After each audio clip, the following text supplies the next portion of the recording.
এই জায়গাটির নাম হচ্ছে স্পেনের বিখ্যাত শহর বার্সেলোনার সান্তা উলিয়া নামক একটা প্রসিদ্ধ জায়গা। এটা হচ্ছে একটা মূর্তি যেটা আমেরিকা আবিষ্কারের ৪র্থ বর্ষ উপলক্ষে তৈরি করা হয়েছিল। সুউচ্চ একটা মূর্তি।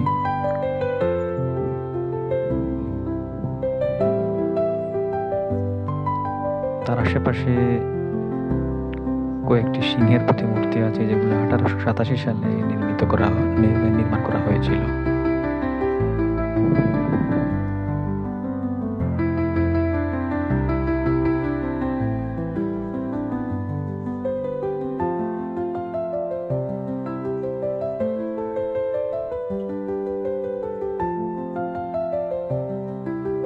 এটা হচ্ছে সান্তা উলিয়ার সেই বিখ্যাত কাঠের ব্রিজ, যেটা দুই অংশকে সংযুক্ত করে রেখেছে, এবং এই অংশটা পৃথক হয়ে যায়, আর অপর পাশে মাছ ধরার ট্রলার এবং শিপগুলা অপর পাশে চলে যায়।